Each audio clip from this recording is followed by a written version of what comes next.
Hi, this is a very full episode featuring the conversation conclusion with Todd Eric Valcourt, singer-actor, and he performs a song at the end. So, let's not waste any time, let's just jump.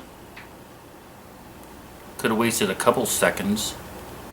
We've come a long, long way. I'm not afraid any longer. We've come a long, long way. Our love is getting stronger. We've come a long, long way, and the future's looking brighter. We've come a long, long way. Our love is so much tighter. So I moved to LA during the riots because that's what you do. Yes. May of 92. Yeah, May of 92. I had auditioned for a show that I got called in for and came out here to live the dream and worked on the TV show and signed with William Morris Agency and did like 45 commercials in 3 years. Good the early money. 90s were good to me. And what was the name of that project that you worked on? Great Scott, Tobey Maguire. A little young Tobey Maguire. Yeah. He was 13 or whatever. It was like his first Great Scott. It was like his first lead role in something, and it's buried. I think he bought it and then buried it. Yeah. It was a fun show, though. It's for Fox. Well, it was 13 episodes, only 6 aired. Yeah. I got October 4th, 1992 to November 29th, 1992. Yeah, it just didn't work for him. Didn't work, you know. There's clips of the show that's still on YouTube right now. Yeah. I saw the opening scene last night. I feel tainted. Where Kevin Connolly was dressed up like a tiger. Yeah, Kevin Connolly was like the mascot in the school, Yeah. and he was Scott's best friend. He was somebody's best friend. Yeah. Scott's sister, his older Okay. sister, was basically like the ruler of the choir, and he was a freshman. And she was sort of like the snob and didn't want to be with him, and so she had this little gang, these little friends, and so I was one of her friends in the choir. So first episode, and I don't remember what episode it was, but I'm singing in the first episode Nice. with the choir. It was pretty fun. I think I can remember it too. It was the Scott character, Toby's character, was transferred into her class because something happened, and so he ended up having to be in chorus, which of course was the conflict of the episode because his sister doesn't want him there. But the chorus director was like, "Oh, let's in it." And I think we sing like, "You seem like a happy fellow, that's why we're saying hello, hello, Scott Melrod to you." It was really terrible. It was Scott Melrod was his name. I can't really remember that. It's fucking hilarious, actually. Wow. But yeah, I remember that's. I think that was the first thing I sang. Sure. You should be proud. I feel proud. You do have a few nice credits. I mean, I've done a lot of stuff. I did, like I said, I was doing a lot of commercials at the time. It was kind of an interesting time too because I was going in for a lot of big roles. And I was on hold for some big roles. I was almost the lead in Dead at 21, which was at. Ooh. I think it came down to me and the guy that got it. Nice. It was a real fun and strange time. Felt like it was just sort of blowing up, and then the 1998 strike hit, and it just Took the air out of and everything. William Morris Agency dissolved. They like freaked out. They let go of their agents except for the people that were running the department. They let go almost all of their talent. So I ended up switching over to a special artist and then Susan Nathy. And so I kind of got bopped around. And then I started doing theater again. So I went and did some theater. And I did this stage production that took me out of town for, I want to say like 8 months, like during that strike. Okay. And when I came back, it was as if I hadn't been here. Half the casting directors went under, people decided to retire. So all these connections that I had made decided, well, this is just killing us, so now it's time to step away or change careers. So it was really hard. That was tough. How do you diversify your career at this point? I didn't know what to do after, really, because I went from being in a really great position with the best agent to being with a good agent who literally had said to me, "We're struggling after the strike, so I need to focus on the actors we had before the strike." So I got kind of shuffled back. And it was tough. I started doing a lot of live shows, a lot of theater, which was fine. And I was like, cool. So I started doing more and more of that and doing a lot more comedy. But theater doesn't pay in LA. Exactly. What kind of voiceover gigs were you getting? I always laugh as I tell people, so you've probably heard me your whole life. but you never realized it. But Yeah. I never did spokesman. I was never like where I did a series of 10 commercials for McDonald's or whatever. You know, Okay. I would do one here, one there. But I was never like the announcer guy. How did you keep a level head? How did you keep on wanting to pursue it? I don't know. I mean, you just kind of, you either have that drive or you don't have that drive. I mean, I just have a passion for the arts. I think doing music helps. You know, I have so many different ways to sort of have a release in that. This past year, I hadn't been performing live for a while, like music-wise. And I hadn't done like a live solo show in years.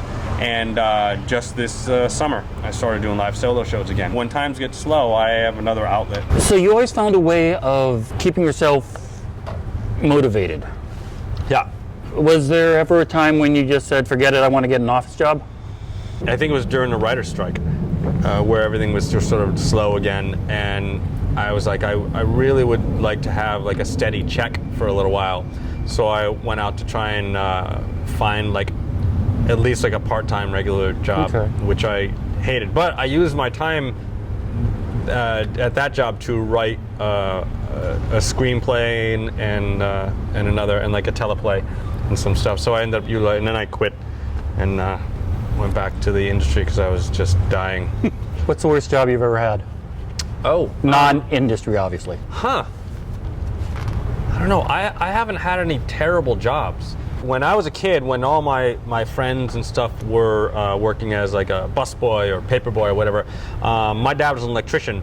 So I would go and work with him, and I became an electrician. So I was making $35 an hour wiring houses when my friends were making $4 an hour delivering, pizza. Thanks, I'm depressed. So yeah, I bought a lot of guitars with that.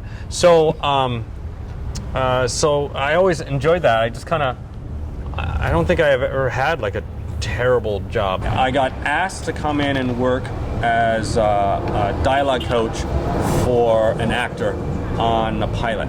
Okay. And when I got there, the stand-in didn't show up. One of the stand-ins didn't show up. So I asked, like, would you like to do this? And I hadn't done stand-in before. I've had a stand-in. So I was like, sure. So I stood in the show, ended up going, and then I ended up working on the show. And the interesting thing was I ended up having all these roles, and the show was called Crumbs. And I stood in for Fred Savage. It was cool to work with him. We had a really good relationship. But I was also working with Eddie McClintock, partially as sometimes as a dialogue coach, but also because Eddie McClintock's character played guitar in the show. Oh. And Eddie did not play guitar. So I was working with him as his guitar teacher, and sometimes when he'd play live, I would play some of the riffs off camera. Oh.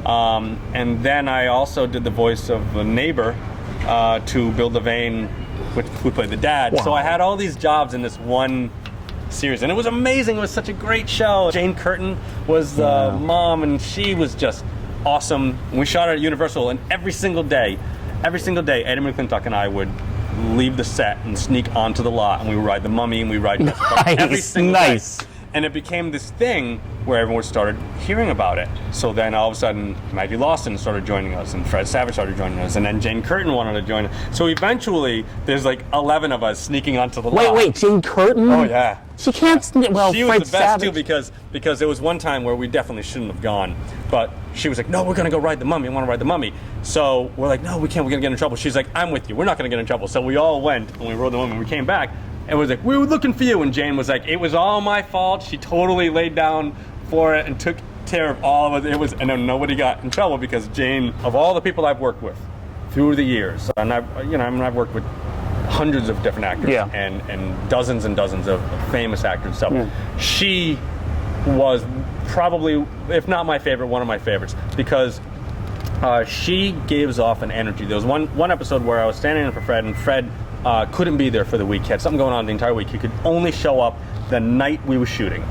So I had to play him all week, and for all the run-throughs, for all the producer run-throughs, network run-throughs, all the rehearsals, everything. And I had to do his whole row, off script, the whole thing, so that we could get it. And even shooting some pre-scenes off camera, so to capture some singles and stuff of the other people. And I had to do these great scenes with Jane. She puts out an energy. She connects with you so well. The first time we did this thing, it was a big scene where we're yelling at each other, and it's a comedy scene, but it was like this brilliant scene. And it was just like, I was melting. You have never let your ego get in the way. And it sounds like you found a way to make yourself happy through this. I mean, some people would consider that would be a downfall from where you were, or the stand-in work downfall from where you were. Well, the best thing about the stand-in work was it allowed me to just be on set and watch everything. That really helped me learn how to direct television. It's like I got free access to everything, and I knew everyone, so I would just stand there and watch the process. Because when you're acting in front of the camera, you can't pay attention to it so much. You know, you can shadow directors, which I've done, but as a stand-in, you have a lot of time where I can just stand there and basically shadow and talk to everyone and learn every aspect. So I was able to learn every single part of television, especially multi-camera. And really learn the ins and outs of everybody's role and what everybody does and how they do it. And I never give that up. And I was being paid to do it. And it was such a fun job anyway. And you're creative. You know, I'm still doing lines, and I'm still working with the actors. So I'm still sort of staying on my toes. It keeps me fresh for an audition, because every day I'm reading lines. Every day I'm performing. You know, and a lot of opportunity came out of that. But it was, for me, I just looked at it as a great opportunity to really learn, just pay attention to what's around me and soak it in, and use this as a way to learn the ins and outs of something that other people aren't privy to. When did you start getting back into music then? You said you took a small hiatus? Yeah, so for a while I was playing, you know, all through the 90s I had a band called Charlie in the Box. And we played a lot. We actually toured. We played New York, Chicago, Boston, here. We toured all the big cities across the country. And we had a huge following out here. And then one day the lead singer said, I want to be a lawyer. And he quit the band and he moved to San Francisco and went to law school to become a lawyer. So that band ended. And then I played in lots of different bands through the years. For example, The Act, Chocolate Milk and Donuts, Yes Mom, Twice Says, Charlie in the Box, Lunchbox Heroes, and Morag. Yeah, and Jelly Gun. Jelly Gun was one. Stage 9 was a band that I started with. I'd run out of ink anyway. So I've been playing through the years. Yeah. But I hadn't been doing any solo stuff. And then I started about a year and a half ago. I was putting together a band. Actually, I think probably 2 years ago, and it was a trio. And I went and I played a benefit, and I just did my songs, nine songs that I wrote for that. And then that band just sort of dissipated, and I tried to put together another band. It just kept falling apart. So it was probably a couple of years since I've last performed live. Okay, you said you played 17 instruments? Roughly, yeah. Can you name all 17? I could probably name more than 17, but I always just sort of round it down to 17. I would say, well, I mean, I started on trumpet, and then I went through the brass, so I played the trumpet, the French horn, tuba, sousaphone, valve trombone, then I started learning the slide trombone. I started playing drums, I played piano, I played guitar, bass guitar, my favorite is bass guitar, ukulele, mandolin, harmonica, a pugna flute. No percussion? I can play a lot of percussion. I play drums. Yeah.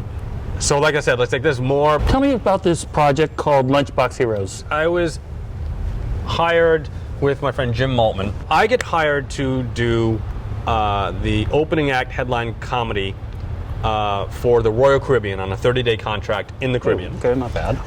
And it's me and my friend Kevin Carr.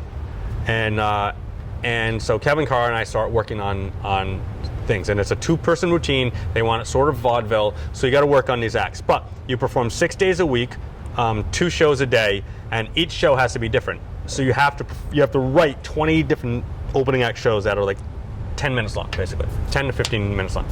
So you have to come up with all these routines, because it's a 2,800 seat theater on the ship, and everybody can see you every show. So you got to give them a different show every time. So that was the contract. It's great. So Kevin and I start working on our shows, all these things, and then something happens with Kevin, and he's unable to do the contract. So at the last minute, they're like, well, we're going to bring in Jim Maltman, who had already been on. He and Kevin, they'd been doing these things. I hadn't done them before. Jim and I had about 20 days to meet and write these shows and rehearse them, and then go on a ship and perform.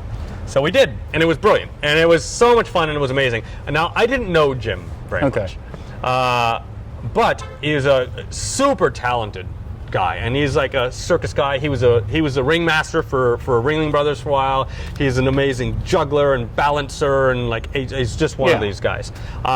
So he and I worked out these amazing routines. So we're doing our shows, and one of the floors, an entire floor, is just for kids.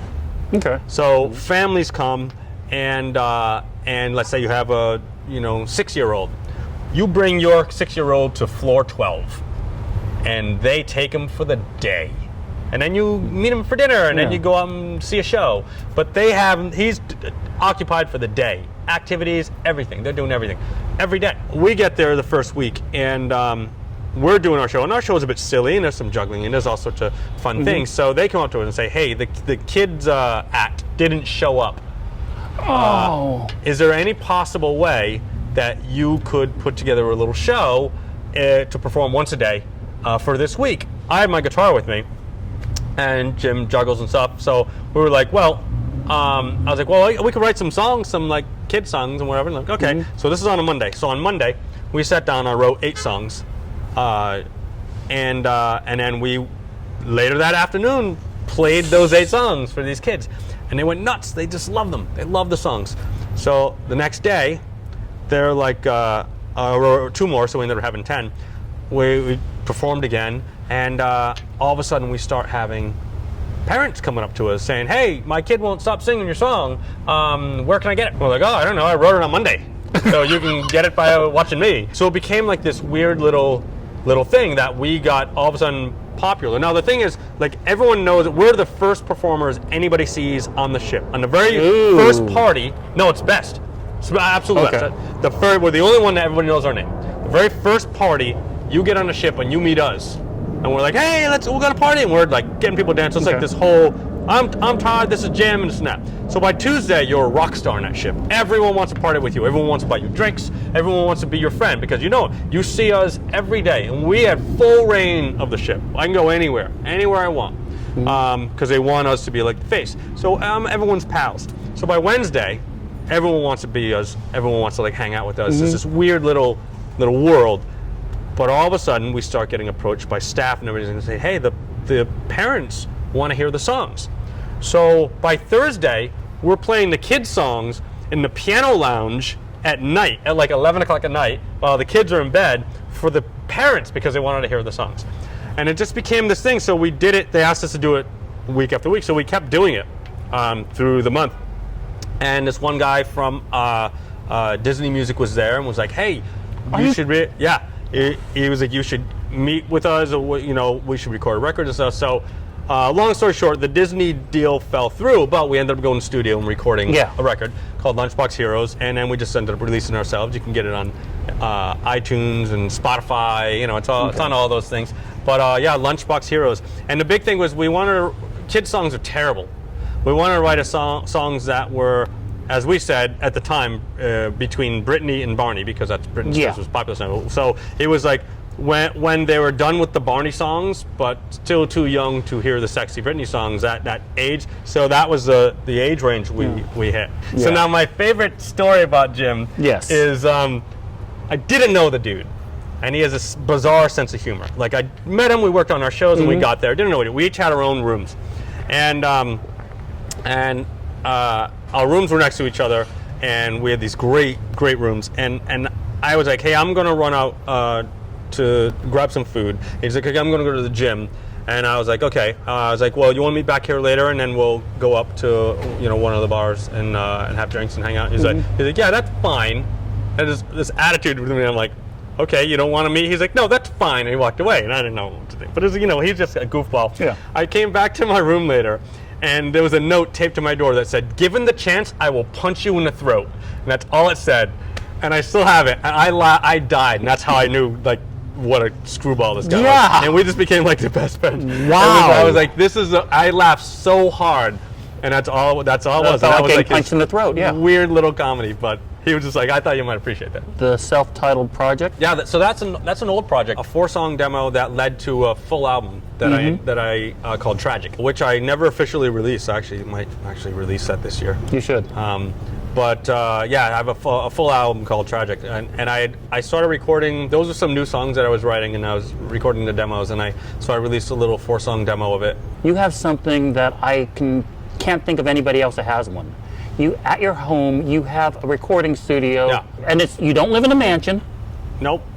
When I bought my house, we wanted His friend Morag.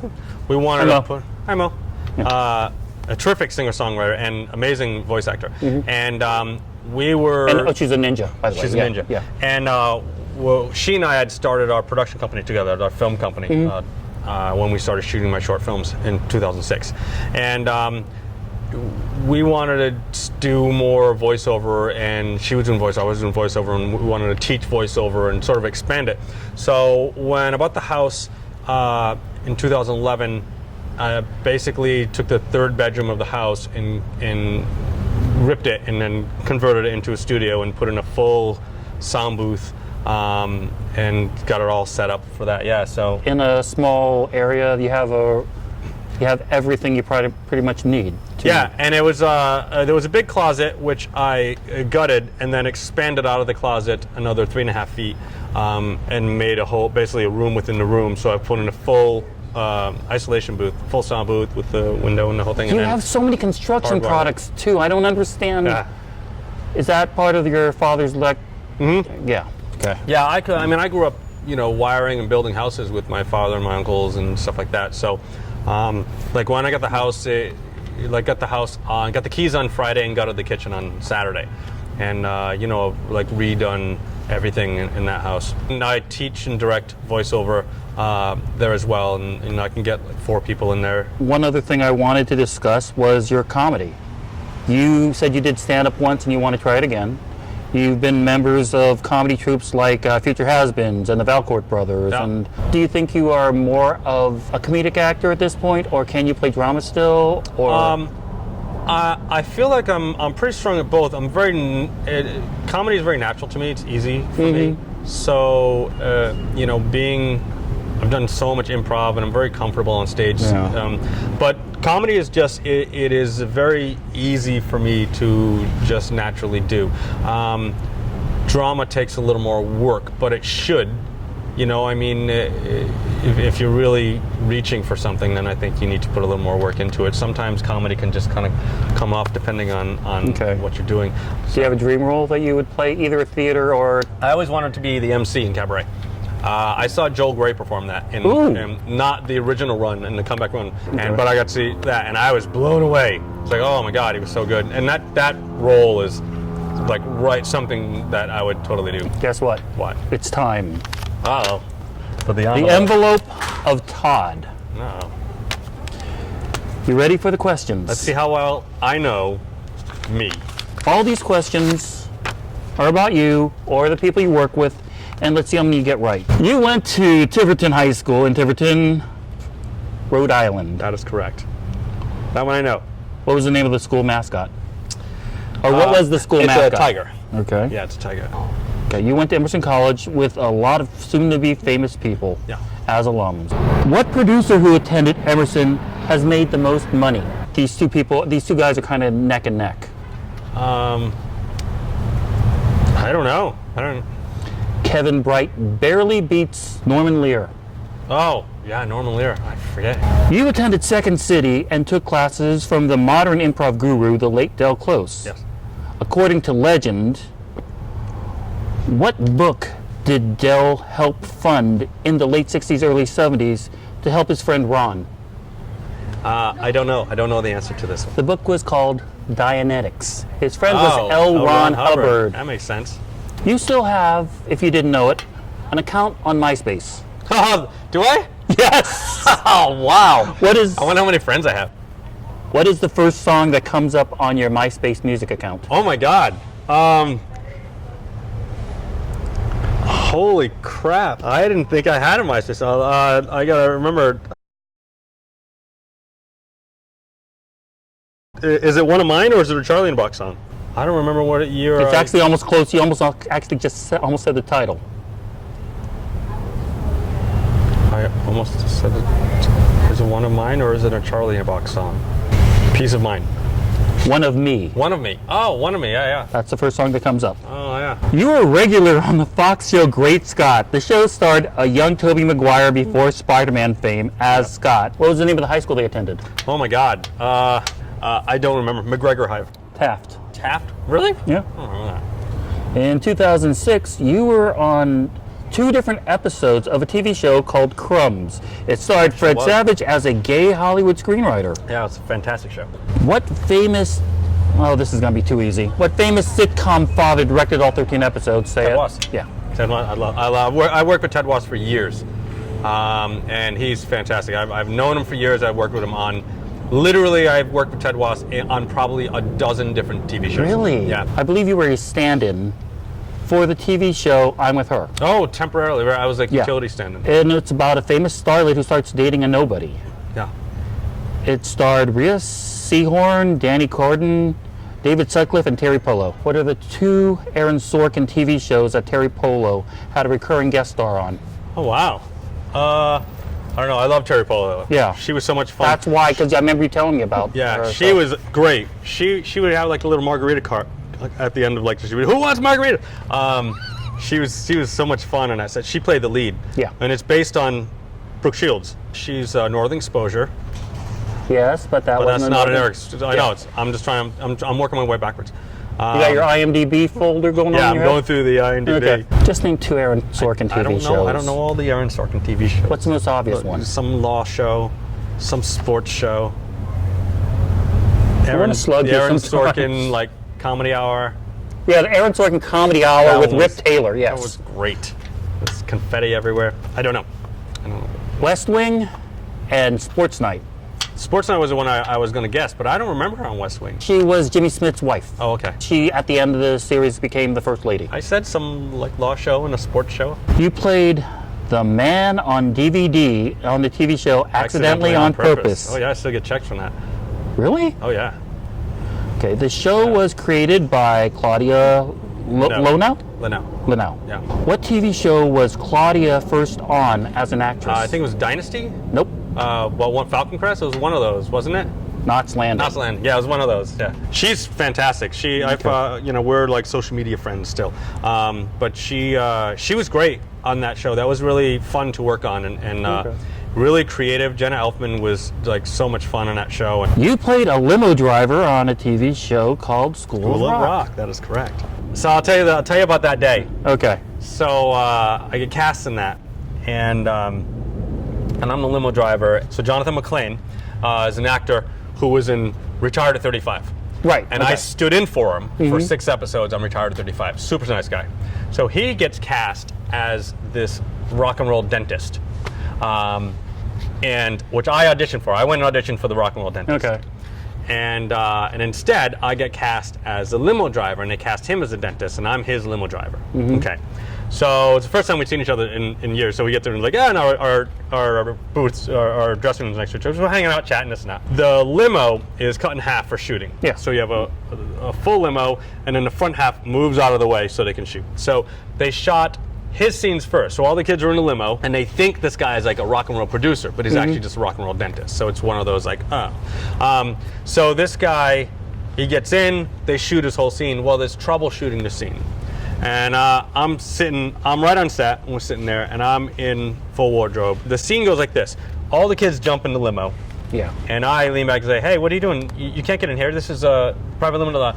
And I have a negotiation with Brianna about how you can't be in here. And she's like, oh, no. And I'm like, you guys are probably, thieves and you're trying to pull one over on me. And she's like, no, would a thief say this? And I'm like, no. I'm like, wait, or would they? It's a really funny scene. And I have some good, jokes. And it's a really great scene. And then Jonathan's character goes in and they have that scene. Yeah. So they shot his part first. Okay. So they shoot out his scene, and we're running long, and they decide we're going to cut the scene. And I'm already on set, I'm in wardrobe, I'm ready to go. Aww. So they're like, okay, cut, moving on.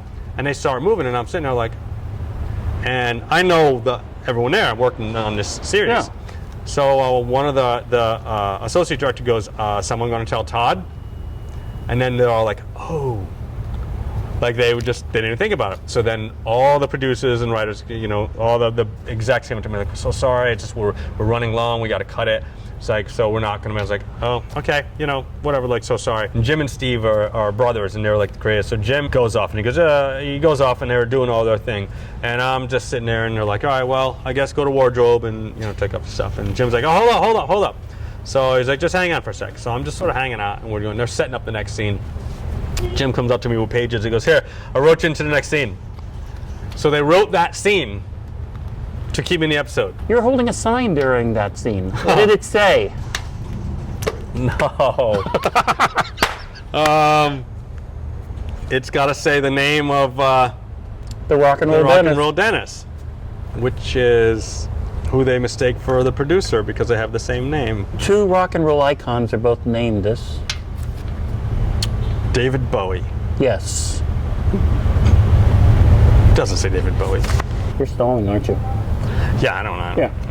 I'm not sure. You're holding a sign on a TV show and you don't even know what it I don't says. read the sign. They Yeah. handed it to me. I wasn't even. They just rolled through it. Here's your line. Okay, here, hold this. I mean, I don't think I ever looked at it. Mick Jagger. Mick Jagger and Mick Fleetwood. Jones. Mick Fleetwood. I was thinking Mick Fleetwood. Mick Fleetwood. Is it Mick Fleetwood? Yeah. Oh, that's funny. I remember Nick. This is a song called "The Party" that I wrote, and it's about a bar that is called the Party. Is the name of the bar, and it's a terrible, terrible, seedy haven of filth.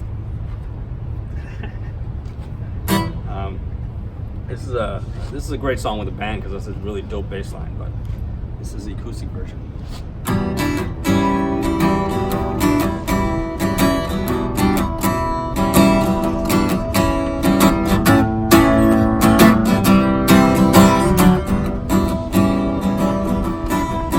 There's a boy in the bar and he's acting so cool. He's got his hands in his pockets cause he's playing some pool. When no one around seems to give him a shit, till he falls to the ground in a shaking fit. Well, he stayed till the cops come, don't put up a fight, cause they bust down the door nearly every night. Come on in, cause the party just starting tonight. I said, gone, daddy, gone, yeah, the party just started tonight. There's a girl in the back room, she's hard at her luck. She doesn't take what they give and she don't give it a fuck. Her right arm is there so you can put her on the floor, and her left arm resembles what she was before. The red in her eyes match the red in her rug, and they line out the door just to give her a hug. Come on, buddy, cause the party just started tonight. I said, gone, daddy, gone, yeah, the party just starting tonight.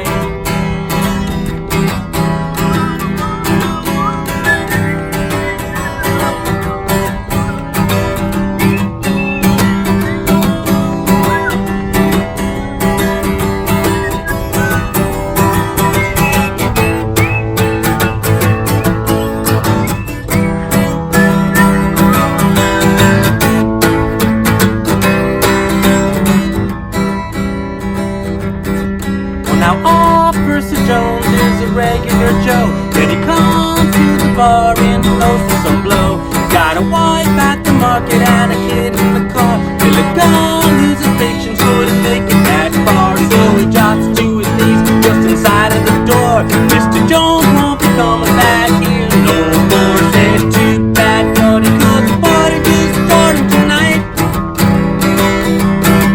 I said, gone, daddy, gone, yeah, the party just starting tonight. I said, come on in, yeah, the party just starting tonight. Tonight, tonight, tonight,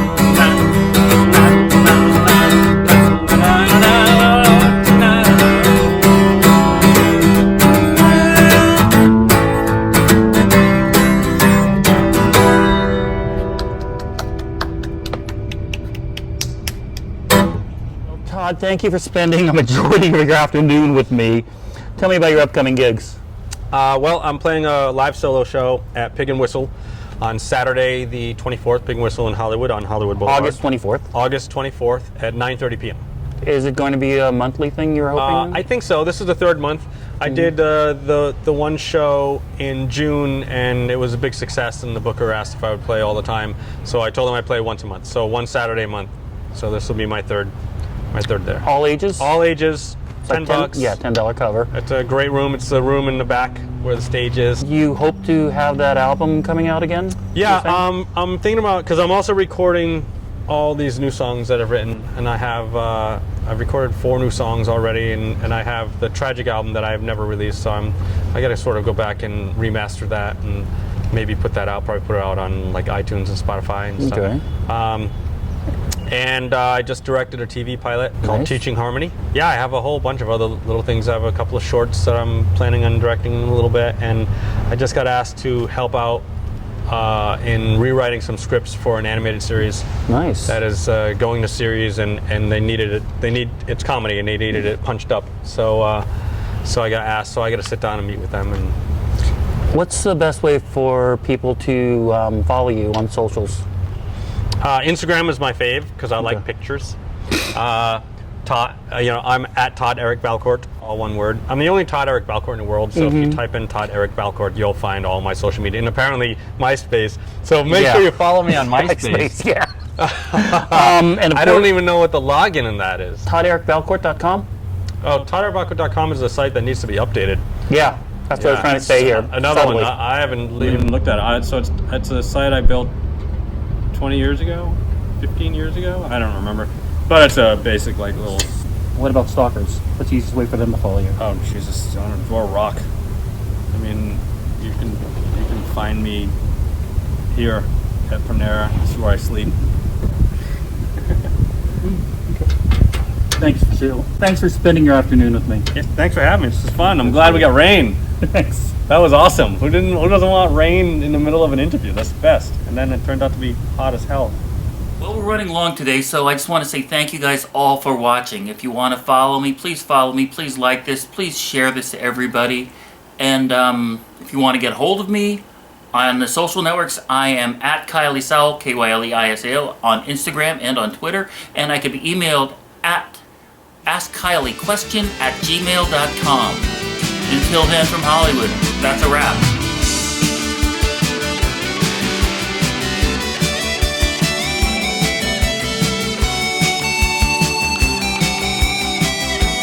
Ask me that question again. How many children do you have? Son of a bitch.